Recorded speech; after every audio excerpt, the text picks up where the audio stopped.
Сәлем достар, бүгін сіздермен осындай өте әдемі, дәмді банафи пай пирогының рецептімен бөлісетін боламын. Ол үшін біздерге бір жұмыртқа, қант ұнтағы, сары май және ұн керек. Алдымен ыдысымызға ұнды електен өткізіп аламыз. Оның үстіне бір шымшым тұз салып, қант ұнтағын салып, жақсылап араластырамыз. Оның үстіне мұздатқыштан алынған салқын сары майымызды үккіштен өткізіп, осындай крошка жасаймыз. Осының үстіне бір жұмыртқаны салып, жақсылап араластырамыз. Яғни тесто жасаймыз, қамырымызды осылай елеп басып аламыз да, пакетке салып 10 минутқа тоңазытқышқа салып қоямыз. Енді табамызға осындай пергамент қағазын төсеп, табамыздың жан-жағына сары майды жағып шығамыз. Енді жаңағы тестімізді тоңазытқыштан алып, осылай табаға жайып шығамыз. Жан-жағына бортики жасап, осылай шанышқымен тесіп шығамыз. Енді қызып тұрған пеште 180 градусқа 30 минутқа пирогымызды салып пісіреміз. Міне пирогымыз дайын болды. Енді оны толықтай суытамыз табадан алып. Енді толықтай суығаннан кейін осы бәлішіміздің үстіне вареный сгущенканы жағып шығамыз.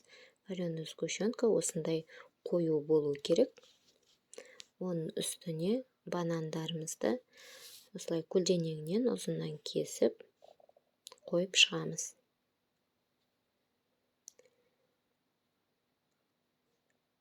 Менде 1,5 банан кетті. Барлығын толықтай осылай қойып шығамыз. Оның үстіне кілегейден крем жасаймыз. Яғни 33% кілегей, қант ұнтағы және творожный сыр араластырып, кондитерлік қапшыққа құйып, осындай крем қойып шығамыз. Креміміз өзінің формасын ұстап тұру керек, яғни қою болу керек, еріп кетпеу керек. Осылай барлығына қойып шықтым. Енді өздеріңіздің қалауыңызша үстіне какао ұнтағын сеуіп, немесе жаңғақ, шоколад сеуіп шығуға болады. Міне дайын болды пирогымыз. Осындай өте дәмді, тез дайындалатын пирог. Енді пирогымызды кесіп,